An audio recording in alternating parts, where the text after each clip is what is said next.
दोस्तों, मैं आपके सामने फिर से उपस्थित हूँ। हम लोग अब सीरीज चला रहे हैं, उसका नाम है डेली लाइफ केमिस्ट्री। और हम लोग इसमें पढ़ रहे हैं टोटल एक एक एलिमेंट के बारे में। और इससे ही हम लोगों का पीरियोडिक टेबल का 90% एलिमेंट के बारे में इंफॉर्मेशन कंप्लीट हो जाएगी। और हम लोग स्टार्ट कर रहे हैं देर न करते हुए। हम लोग पढ़ रहे हैं एलिमेंट के बारे में। इस पढ़ाने से पहले मैं आपको ये बोलना चाहूँगा कि जो लोग पिछला वीडियो नहीं देखे हैं, फर्स्ट लाइन पीरियोडिक टेबल का पहला लाइन उसे आप लोग देख लें। तो हम लोग पढ़ रहे हैं एलिमेंट के बारे में। हमने पढ़ा था कि इसमें 118 एलिमेंट है अभी तक, और इसको कैटेगराइज भी किया था, जिसमें इसे पीरियोडिक टेबल का हम लोग पहला लाइन पढ़ चुके थे। आज बारी है हम लोगों का सेकेंड लाइन का। तो पीरियोडिक टेबल के सेकेंड लाइन को आज हम लोग पढ़ेंगे। तो एलिमेंट को हम लोग सेकेंड लाइन को पढ़ने वाले हैं, ठीक है। इसकी जो एलिमेंट है, पहले मैं आपके सामने उसको रूबरू कराना चाहता हूं कि वो कौन से एलिमेंट है। तो पहला है बेरिलियम, उसके बाद है मैग्नीशियम, कैल्शियम, स्ट्रेनियम, बेरियम और उसके बाद रेडियम है। इसका मैं पूरा नाम भी ले लेता हूं। इसको याद कैसे करेंगे? तो याद एक कहानी के जरिए आप याद रखिएगा कि एक घर है, उस घर में बाप और बेटे हैं, जिसमें बेटे की कुछ फरमाइश है। वो बाप से बोल रहा है, अपने पिताजी से बोल रहा है, अपने फादर से बोल रहा है, अपने डैडी से बोल रहा है। उसी को हम लोग थोड़ा सा इस पंच लाइन के द्वारा हम लोग याद रखेंगे, स्लोगन के द्वारा। तो बेटा मांगे कार स्कूटर बाप राजी, बेटा मांगे कार स्कूटर बाप राजी। इसी को हम लोग दूसरे तरीके से भी याद रख सकते हैं, बेटा मांगे कार सुंदर बाप राजी, ठीक है। तो सबसे पहले लिख देते हैं हम यहाँ पर, आप लोगों को याद करने में दिक्कत ना हो। बेटा मांगे कार स्कूटर या सुंदर, दोनों भी हो सकता है हम लोगों का, बाप राजी। ओके, अब देखिए, जैसे कि आप लोग जानते हैं कि इसका एटॉमिक नंबर होता है, इसका एटॉमिक नंबर होता है 4, इसका एटॉमिक नंबर होता है 12, इसका एटॉमिक नंबर होता है 20, 38, 56 और 88। यहाँ पर भी मैजिकल नंबर, पिछले वीडियो में मैंने आपको बता रखा है कि मैजिकल नंबर होते क्या हैं। तो इसमें भी मैजिकल नंबर सेम है। इन दोनों का डिफरेंस यहाँ पर आपको देखने को मिल जाएगा। कितना का है? 8 का है, 8 का है, और उसके बाद यहाँ पर 18 का है, 18 का है और 32 का है। इसे ही हम लोग मैजिकल नंबर देखे थे, मैजिकल नंबर के बारे में बोल रहे थे। जिसका एटॉमिक नंबर तो हो गया, पर इसका एटॉमिक वेट आपको याद होना चाहिए। बेरियम 9, यानी हम बोल सकते हैं कि बेटा 9 नंबर ही है, ठीक है। 24, 24, 40, ठीक है। इसका 88, इसका 137, इसका 226। ये हम लोग इसके पहले वाले वीडियो में देखे थे कि कोई भी एलिमेंट था तो यहाँ पर हम लोग क्या लिखते थे? एटॉमिक नंबर, यहाँ पर एटॉमिक वेट लिखते थे। तो यहाँ पर भी वही ऐसे ही करके लिखा गया है। इसका फुल नाम बेरिलियम, इसका फुल नाम मैग्नीशियम, इसका फुल नाम कैल्शियम, इसका फुल नाम स्ट्रांसियम, इसका फुल नाम बेरियम और इसका फुल नाम रेडियम। तो ये तो आपको इसके बारे में बेसिक इन्फॉर्मेशन रहा। तो चलिए अब इसके बारे में हम लोग देखते हैं। तो सबसे पहले हम लोगों का पहला जो टॉपिक है वो आपका Be, जिसका पूरा नाम हम लोग का बेरिलियम है।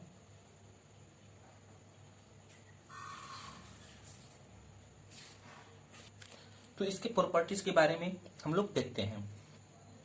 तो इसका जो प्रॉपर्टीज है, तो पहला यार इसका प्रॉपर्टीज आप लोग याद रखिएगा, ये जो एलिमेंट है ये स्वीट होता है, यानी पहला लिखेंगे स्वीट इन टेस्ट।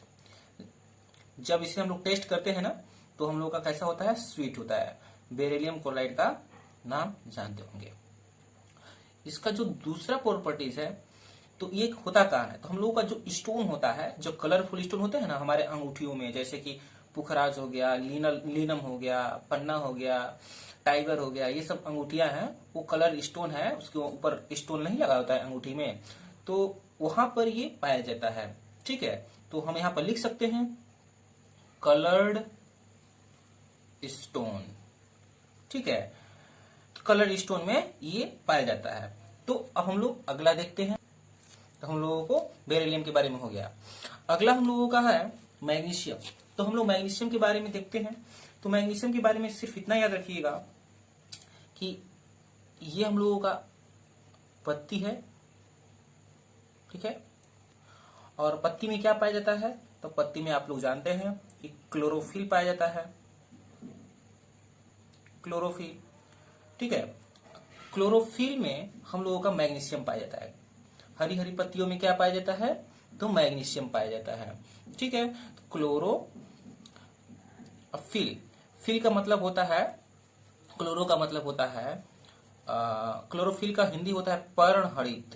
क्या हिंदी होता है, पर्णहरित होता है। ठीक है, पर्णहरित में क्या पाया जाता है, तो मैग्नीशियम पाया जाता है। इतना आप लोग याद रखिएगा। हम लोग इसके बारे में आगे और भी देखेंगे कि मैग्नीशियम का और भी प्रॉपर्टीज क्या होता है। इसके बाद हम लोगों का, पर इसको देख ही लेते हैं, आइए। तो हम लोग क्लोरोफिल के बारे में देख लिए। क्लोरोफिल में क्या पाया जाता है, मैग्नीशियम पाया जाता है। दूसरा आप लोग जानते हैं कि यहाँ पे एक कंपाउंड का नाम मैं लिख लेने वाला हूँ, MgOH का होल ट्वाइस। ठीक है, इसके बारे में आप लोग परिचित होंगे। ये इसे कहते क्या है, इसे हम लोग कहते हैं मिल्क ऑफ मैग्नीशिया। क्या बोलते हैं इसे हम लोग, मिल्क ऑफ मैग्नीशिया बोलते हैं। ठीक है, ये मिल्क ऑफ मैग्नीशिया जो होता है, इसको हम लोग एंटा एसिड भी बोलते हैं। क्या बोलते हैं, एंटा एसिड भी बोलते हैं, एंटा एसिड भी बोलते हैं। एंटा एसिड क्या होता है, जैसे कि कोई व्यक्ति है, ठीक है, जैसे कि कोई व्यक्ति है और बहुत ज्यादा भोजन कर लिया, और बहुत ज्यादा भोजन कर लिया, तो इसकी स्टोमक में क्या हो जाएगा, एसिड की मात्रा ज्यादा हो जाएगी। जब एसिड की मात्रा ज्यादा हो जाएगी तो ये इसको कंफर्टेबल फील नहीं होगा, तो उस कंडीशन में इससे क्या लेना चाहिए, एंटा एसिड लेना चाहिए, जो होता है मिल्क ऑफ मैग्नीशिया।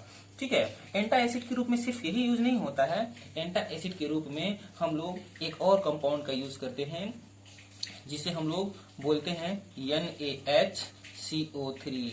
हाँ बिल्कुल, बेकिंग सोडा। क्या बोलते हैं इसे हम लोग, इसे हम लोग बोलते हैं बेकिंग सोडा बोलते हैं, बेकिंग सोडा। ठीक है, बेकिंग सोडा बोलते हैं। और यही नहीं, हम लोग और भी यूज कर लेते हैं, जैसे कि हम लोगों के घर में इमली वगैरह होती है ना, तो हम लोग इमली भी हम लोग यूज कर लेते हैं, टैमरिंड भी हम लोग यूज कर लेते हैं, जिसमें लोगों को क्या पाया जाता है, टार्टरिक एसिड पाया जाता है। क्या पाया जाता है, टार्टरिक एसिड पाया जाता है। ठीक है, तो सबसे पहले हम लोगों का क्या होता है, milk of magnesia. Milk of magnesia होता क्या है, इसे क्यों मिल्क ऑफ मैग्नीशिया बोला जाता है, क्योंकि इसका कलर मिल्क की तरफ व्हाइट होता है, इसीलिए इसको मिल्क ऑफ मैग्नीशिया बोला जाता है। ये एंटा एसिड है, ये एक्चुअली बेस है। क्या है, ये बेस है, क्योंकि हम लोग जानते हैं ना कि जब हम लोगों का एसिड बेस के साथ मिलता है तो हम लोगों का क्या बनाता है, साल्ट बनाता है और वाटर बनाता है। तो हम लोगों के जो पेट में अगर एसिड की मात्रा ज्यादा हो जाती है, तो हम लोग इनमें से कोई भी एक लेते हैं, तो बेस के साथ रिएक्ट करके हम लोगों का जो स्टोमक का एनवायरमेंट है वो नॉर्मल हो जाता है, न्यूट्रल हो जाता है। और हम लोग ये कंफ्यूजन में नहीं पड़ेंगे कि जो हम लोगों का इमली होता है, इमली हम लोग खाते हैं, इमली तो टेस्ट में खट्टा दिखता है, सॉर होता है, तो फिर ये कैसे हम लोगों का मतलब कि बेस हो गया। तो ये कुछ कुछ अपवाद भी होते हैं, जैसे कि इमली जो है टेस्ट में सॉर है, फिर भी क्या है आपका बेस है, इसका नेचर बेस है, भले इसका स्वाद जो है वो आपका क्या है सॉर है। ओके, हम लोग इनो वगैरह ले लेते हैं, तो इनो भी हम लोगों का क्या है बेस उसमें रहता है, उसमें बेकिंग सोडा होता है, खाने वाला सोडा होता है, खाने का सोडा। अब आइए, अब इसमें एक और भी क्वेश्चंस बनता है जो मैग्नीशियम से ही रिलेटेड होता है। अभी हमने पढ़ा कि क्लोरोफिल में क्या पाया जाता है, मैग्नीशियम पाया जाता है। तो हमारे ब्लड में क्या पाया जाता है, तो हमारे ब्लड में आयरन पाया जाता है। क्या पाया जाता है, आयरन पाया जाता है। यानी हम लोग यहाँ से एक क्वेश्चन बना सकते हैं और यहाँ से क्वेश्चन भी समझने की कोशिश में रहेंगे। तो यहाँ पर मैं आपका टॉपिक देता हूं अबाउट मैग्नीशियम एंड आयरन। यहां से क्वेश्चंस भी हम लोगों का बनता है। क्वेश्चन क्या होता है मैं आपके सामने लिख देता हूं कि one which metal is equal as biological importance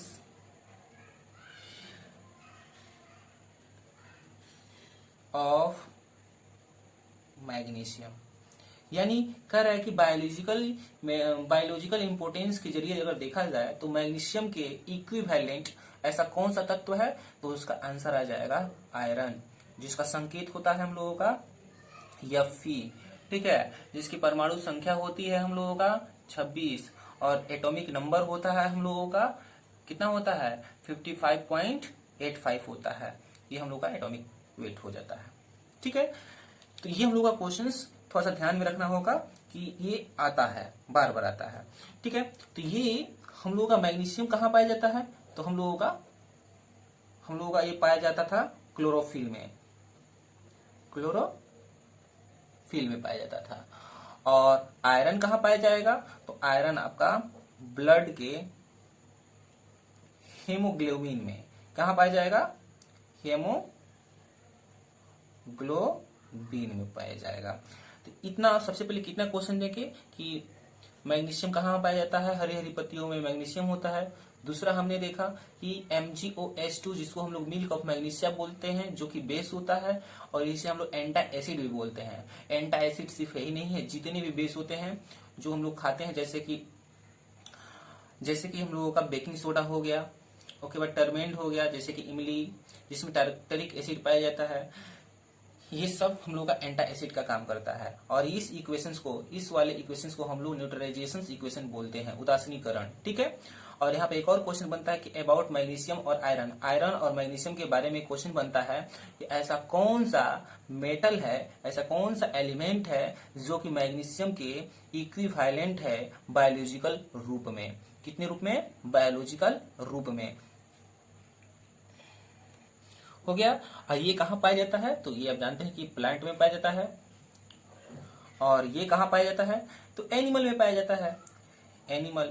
animal में हम लोग भी आ जाएंगे, क्योंकि हम लोगों को बोला गया है, अरस्तु ने बोला था कि ह्यूमन इज सोशल एनिमल, हम लोग एक सामाजिक प्राणी हैं।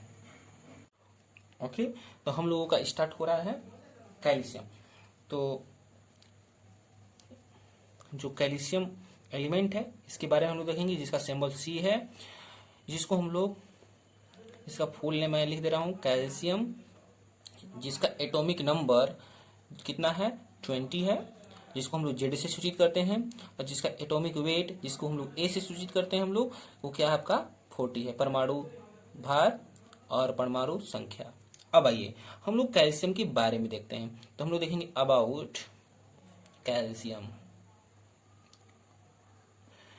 तो इसका पहला क्वेश्चन हम लोगों का बनता है CaO। इसका दूसरा क्वेश्चन बनता है CaOH का होल ट्वाइस। इसका तीसरा क्वेश्चन बनता है CaCO3। ठीक है, एक चीज आप लोग ध्यान दें कि जो कुछ भी मैं बोलता हूँ उसे ध्यान से सुने और याद कर जाएं। यानी जब हम लोग सुनते हैं ना किसी चीज को, वो हम लोगों के लिए ध्यान से हमारे माइंड में चला जाता है और वो याद भी हो जाता है।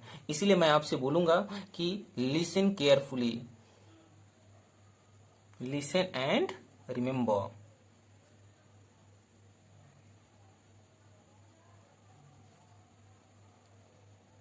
एवरीथिंग। आप एक बार ध्यान से सुनिए और याद कर जाइए, जितना जितना भी है सब याद हो जाएगा, आई गारंटी। अब आइए दोस्तों, इसमें सबसे पहला क्वेश्चन हम लोगों का क्या है, तो CAO है, जिसको हम लोग क्या बोलते हैं, ताजा चूना बोलते हैं। क्या बोलते हैं, ताजा चूना बोलते हैं। ताजा चूना क्या है, अभी नया नया है तो थोड़ा हैप्पी है, ठीक है। इसको हम लोग इंग्लिश में क्या बोलते हैं, क्विक लाइम बोलते हैं, क्विक लाइम बोलते हैं। इसका दूसरा चूना जो है ना, इसका दूसरा क्वेश्चन जो है ना, सॉरी चूना नहीं क्वेश्चन, इसका दूसरा जो क्वेश्चन है ना, ये आपका बुझा हुआ चूना है। क्या है, बुझा हुआ चूना।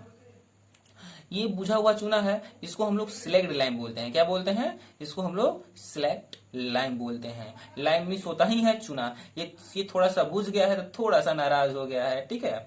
अब आइए CaO3, CaCO3 कैल्शियम कार्बोनेट, जिसको हम लोग केवर और केवर लाइम बोलते हैं, जिसको हम लोग चूना बोलते हैं। चूना ये क्या हो चुका है, इसको हम लोग कुछ इस तरह से याद रखेंगे ना, फिगर हम लोगों का माइंड सबसे ज्यादा याद रखता है, तो कुछ इस तरह से कर दे रहा हूं मैं, जो आपकी माइंड में हमेशा क्लियर रहेगा। 3 क्वेश्चन हुआ। इसका जो चौथा क्वेश्चन है, तो आप जानते हैं कि हम लोगों का हड्डी जो होता है ना, हड्डी में भी कैल्शियम, हम लोग कहते हैं कि दूध पियो कैल्शियम मिलेगा, ठीक है। तो दूध में कैल्शियम नहीं मिलता है, दूध में क्या मिलता है, कैल्शियम आयन मिलता है। ये हम लोग का हड्डी है, थोड़ा सा बनाने नहीं आया है, ठीक है। ये हम लोग का बनाने नहीं आया है, लो मैं लिख भी दे रहा हूं, बोन है। बोन में क्या पाया जाता है, कैल्शियम।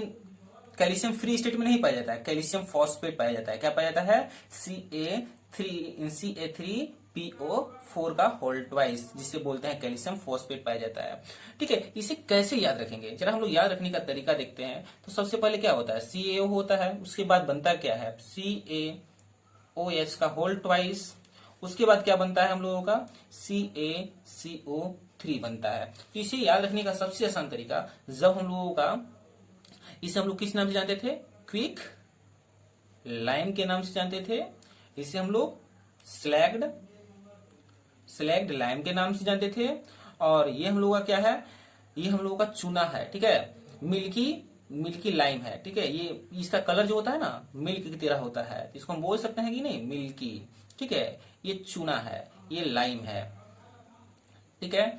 अब ये होता क्या है, जब हम लोग कैल्शियम ऑक्साइड को कैल्शियम जो हवा के साथ रिएक्ट करता है तो कैल्शियम ऑक्साइड बनाता है, ये क्विक लाइम होता है। जब इसके साथ हम लोग पानी को ऐड कर देते हैं, क्या कर देते हैं, पानी को ऐड कर देते हैं, पानी के साथ इसको जब इसमें पानी डालते हैं तो ये बुझ जाता है। बुझ कैसे जाता है, देखिए C है, तो C है, यहाँ पर एक सिंगल O था, एक और O मिल गया। डेट मीन्स हुआ क्या, ऑक्सीजन आपके 2 हो गए, ठीक है, हाइड्रोजन यहाँ पर 2 था ही, तो ये स्लैग्ड लाइम बन जाता है। और जब इसमें हम लोग यानी फूक मारते हैं, तो हम लोगों की फूक से क्या निकलता है, कार्बन डाइऑक्साइड निकलता है। जब इसमें हम लोग कार्बन डाइऑक्साइड के साथ रिएक्ट कराते हैं तो क्या हो जाता है, कैल्शियम कार्बोनेट हो जाता है, जिसको हम लोग लाइम के नाम से बोलते हैं। कैल्शियम कार्बोनेट यानी इसी से हम लोगों का संगमरमर वगैरह सब होता है, संगमरमर वगैरह होता है। अब आगे हम लोग देखते हैं कैल्शियम का, अभी 2 और क्वेश्चन हम लोगों का बनता है। तो यहाँ पर मैं Ca लिख दे रहा हूं, कैल्शियम। तो यहाँ पर कैल्शियम जो है ना, आयन के फॉर्म में भी पाया जाता है, कैल्शियम आयन, ठीक है। तो आपके सामने मैं कैल्शियम आयन ही लिख दिया। देखिए, तो कैल्शियम आयन जो होता है ना, हमारे ब्लड में पाया जाता है। हमारे ब्लड में क्या पाया जाता है, कैल्शियम आयन पाया जाता है ब्लड में, ठीक है, ब्लड में पाया जाता है। याद रखेंगे किस फॉर्म में पाया जाता है, तो क्लोट के फॉर्म में पाया जाता है। इसका हम लोग अभी क्वेश्चंस करने वाले हैं कि क्लोट होता क्या है, क्लोट किस लिए हम लोगों को जरूरी है, ठीक है। अब इसमें हम लोग देखेंगे यहाँ पे ध्यान से। और कैल्शियम आयन जो है मिल्क में भी पाया जाता है हम लोगों का, मिल्क में कैल्शियम नहीं पाया जाता, कैल्शियम आयन पाया जाता है, कैल्शियम नहीं पाया जाता, केवल कैल्शियम आयन पाया जाता है, ठीक है। और हमारे हड्डी में क्या पाया जाता था, कैल्शियम फॉस्फेट। तो यहाँ पर भी कैल्शियम फ्री स्टेट में नहीं है, किस स्टेट में है, तो आयन के रूप में है। तो कैल्शियम फॉस्फेट में भी हम बोल सकते हैं क्या, कि पाया जाता है। इसका पूरा नाम क्या है, कैल्शियम फॉस्फेट है। ओके, अब हम लोग इस क्लोट के बारे में देखेंगे जरा सा, क्योंकि ये सबसे मोस्ट इंपोर्टेंट हमको लगता है, क्योंकि इससे बहुत सारे क्वेश्चंस पूछे जाते हैं हमारे एग्जाम। तो हम लोग क्लोट के बारे में जानने वाले हैं। तो ClOT, तो सबसे पहले C4 याद रखेंगे आप कि क्लोट में क्या क्या होता है। थक्का, थक्का बनने के लिए क्लोट जरूरी है, जिसमें हम लोगों का क्या होता है, कैल्शियम होता है। क्या होता है, कैल्शियम जरूरी है। ठीक है, क्लोट के लिए लिख देते हैं, जरूरी है। एल से क्या होता है, तो एल कुछ प्लेटलेट्स इस तरह देख, ये क्या होता है, ये प्लेटलेट्स है, एल की तरह दिखाई देने वाला प्लेटलेट्स होता है। क्या होता है, प्लेटलेट्स होता है, प्लेटलेट्स। ठीक है, ये भी जरूरी है क्लोट के लिए। ठीक है, ओ से याद रखेंगे ओ के। क्या याद रखेंगे, ओ के, यानी ओ से मेरे को कोई मतलब नहीं, बस इसको याद रखने के लिए हम लोग ओके लिख लिए हैं। अब देखिए, तो यानी क्लोट के लिए क्या जरूरी है, विटामिन की भी जरूरी है। क्या जरूरी है, विटामिन के भी जरूरी है। और थी से क्या होता है, टी से जो होता है ना, थ्रोम्बिन होता है, थ्रोम्बिन होता है। तो हम लोगों का यहाँ से क्वेश्चन बनता है, जिसको हम नाम देते हैं मोस्ट इंपोर्टेंट क्वेश्चंस, यानी MMI है ये, इसे आप लोग याद रखेंगे, MMI। चलिए, तो यहां से क्वेश्चंस बनता है। ठीक है, इस क्वेश्चंस को हम लोग कर ही लेते हैं, क्यों हम लोग कंफ्यूजन में पड़े रहे। तो यहां पर सबसे पहला क्वेश्चन बनता है कि क्लोट के लिए जरूरी है, जिसको बोलते हैं कैल्शियम आयन। ठीक है, दूसरा एल से हम लोग याद रखे थे ऊपर में प्लेटलेट्स। क्या याद रखे थे, प्लेटलेट्स, प्लेटलेट्स, जिसको हिंदी में हम लोग बिम्बाड़ू बोलते हैं, बिम्बाड़ू। डेंगू में यही इसी की कमी हो जाती है, इसी प्लेटलेट्स की कमी हो जाती है, तो हम लोगों को डेंगू हो जाता है। ठीक है, तीसरा हम लोगों का होता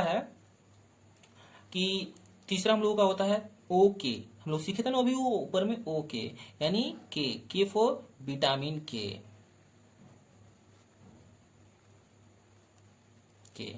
और फोर्थ में हम लोगों का हो जाता है थ्रोम्बिन प्रोटीन। क्या होता है, थ्रोम्बिन प्रोटीन। ठीक है, ये रहा क्लोट के बारे में जानकारी। अब जिंक के बारे में जानकारी, तो बताइए जिंक कहाँ पाया जाता है। तो सबसे पहले कोई रोता है ना, तो याद रखो आंसू में जिंक होता है। तो जो रो रहा है उससे बोलो कि क्यों जिंक को बर्बाद कर रहे हो, चलो खेत में चलो, जिंक की वहां पर कमी हो जाती है। तो मिट्टी का उपचार भी जिंक से होता है। तो सबसे पहले हम बोल सकते हैं कि हमारे आंसू में क्या होता है, आंसू में, जिसको हम लोग इंग्लिश में टीयर बोलते हैं, टीयर में क्या होता है, जिंक एलिमेंट पाया जाता है। फिर इसका दूसरा क्वेश्चन होता है कि जिंक केवल आंसू में ही नहीं, चॉकलेट में भी पाया जाता है। यानी मारो, रो रहा है, चॉकलेट दो, जिंक की कमी करो, फिर जिंक को बढ़ाओ। अब देखो, जिंक जो होता है ना, इंसुलिन में भी पाया जाता है। किस में पाया जाता है, इंसुलिन में भी पाया जाता है जिंक। ठीक है, और इसका यूज हम लोग सॉइल के ट्रीटमेंट के लिए भी करते हैं। तो हम ट्रीटमेंट में उपचार, यानी जब सॉइल आपका, मिट्टी जो है आपका बहुत ज्यादा एसिडिक हो जाता है, तो हम लोग जिंक मिला करके उसको सही कर सकते हैं, नॉर्मल कर सकते हैं। ठीक है, तो हम लोग लिख सकते हैं ट्रीटमेंट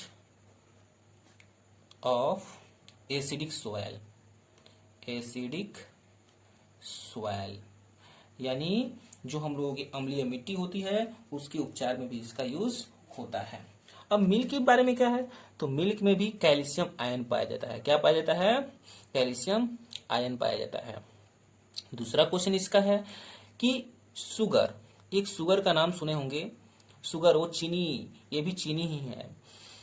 ये इसमें मिठास पाया जाता है, ये चीनी की ही तरह, जिसमें शुगर फ्री होता है, जिसमें हम लोग बोलते हैं क्या होता है, लैक्टोज, लैक्टोज, ये मिठास इसके अंदर होती है। ठीक है, लिख देते हैं मिठास होती है। क्या होती है, मिठास होती है। तीसरा में मिल्क में पाया जाने वाला एक प्रोटीन है, जिसको हम लोग नाम देते हैं केसीन। क्या, कौन सा प्रोटीन? केसिन। लिख देते हैं केसिन क्या है? प्रोटीन है, जो क्या होता है? पीला तरह का होता है। इसी के कारण हम लोगों का जो दूध होता है पीला पीला दिखाई देता है। गाय के दूध में बहुत ज्यादा केसिन पाया जाता है। अब देखिए फिर आगे क्या है, ये एक प्रकार का मिल्क जो है ना कोलाइड है। क्या है? कोलाइड है, जिसको हम लोग इमल्सन भी बोलते हैं। क्या बोलते हैं? इमल्सन भी बोलते हैं। आई थिंक आपको ये तीन, चार इसमें, चार इसमें, चार इसमें, टोटल ऑल ओवर देखा जाए तो 12 क्वेश्चंस आपने अभी कवर करा। अब हमारी बारी है अगले तत्व के, अब अगले एलिमेंट के। तो अगला एलिमेंट हम लोग का स्ट्रेंशियम है। क्या है? स्ट्रेंशियम और बेरियम को हम लोग इकट्ठे देख लेते हैं। ठीक है, तो बस इसके बारे में आप इतना इन्फॉर्मेशन रखिए कि ये जो दोनों है ना, इनका यूज हम लोग क्रैकर्स के रूप में, फायर क्रैकर्स के रूप में, फुलझड़ी, हम लोग बचपन में बहुत सारा फुलझड़ियां का यूज किए हैं। ठीक है, फुलझड़ी और जो रॉकेट्स आता है, जो चिटपुटिया के नाम से आता है, ये सब हम लोग क्या करते हैं, बचपन में बहुत ज्यादा यूज करते हैं। लेकिन हम लोग उस समय स्ट्रेंशियम और बेरियम का यूज कर रहते हैं। तो इसको हम बोल देते हैं फायर क्रैकर्स में इसका यूज किया जाता है। उसके बाद हम लोगों का आता है रेडियम। इसके बाद हम लोगों का आता है रेडियम। तो रेडियम के बारे में आप जानते हैं, ठीक है। रेडियम का एटॉमिक जो नंबर होता है, इसका जो सिंबल जो होता है Ra होता है, और एटॉमिक जो नंबर होता है इनका 88 होता है, यानी 88 होता है। और जिसका एटॉमिक वेट जो होता है इनका 226 होता है। ठीक है, इसका फुल नाम रेडियम है। रेडियम का आविष्कार, सबसे पहला क्वेश्चन जो होता है, ये रेडियम का आविष्कार किसने किया? तो आप याद रखेंगे कि मैडम क्यूरी ने किया। कौन किया? तो मैडम क्यूरी ने किया। ठीक है, क्यूरी ने किया। इनके पति का नाम है पियरे क्यूरी। ये किसकी वाइफ है?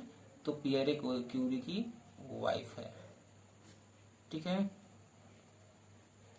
देखिए ना, ये भी रेडियो एक्टिविटी पर खोज कर रही थी, ये भी वही कर रही थी। अब इनकी बेटी भी इसी पर खोज कर रही है। हम बोल सकते हैं इनकी बेटी, इनकी पूरा खानदान क्या है, रेडियो एक्टिव है। ठीक है, अब आइए, तो रेडियो एक्टिव कहते किसे हैं? यानी वैसे तत्व जिसमें से alpha rays, beta rays, gamma rays निकलते हैं। अल्फा पॉजिटिव आयन रखता है, ये नेगेटिव होता है, ये न्यूट्रल होता है। ठीक है, उसे हम लोग बोलते हैं। अब आइए, जैसे कि अल्फा के बारे में थोड़ा सा देख लेते हैं। तो अल्फा क्या होता है? अल्फा आपका पॉजिटिव होता है। ये पेपर को पार कर सकता है। किसको पार कर सकता है? अल्फा जो रे होता है पार कर सकता है एक पेपर को। मैं भी लिख देता हूं यहाँ पर, पेपर मैं बना दूंगा, पेपर। ठीक है, और ये बीटा जो रे है ना, ये लकड़ी को पार कर सकता है। किसको पार कर सकता है? ये बीटा जो रे है ना, ये पार कर सकता है किसको? तो लकड़ी को, वुड को। और जो अल्फा रे है ना, इसके अंदर सबसे अधिक भेदन क्षमता होती है। क्या होती है? सबसे अधिक, ठीक है, भेदन क्षमता होती है। मैक्सिमम प्लांटेशन पावर होता है। तो हम बोल सकते हैं it has maximum plantation power होता है। ठीक है, और ये क्या कर सकता है? ये स्टील को भेज सकता है। 100 एल्युमिनियम का पत्थर को भी ये भेज सकता है। ठीक है, तो ये रहा आज का सेशंस। आज हम लोगों का इतना ही रहेगा, और इसके बारे में आप लोग एक बार घर से अच्छे से फिर से पढ़िएगा, पूरा याद हो जाएगा। और मैं यही कहूंगा आपके लिए, देखने के लिए धन्यवाद। Just read and be happy.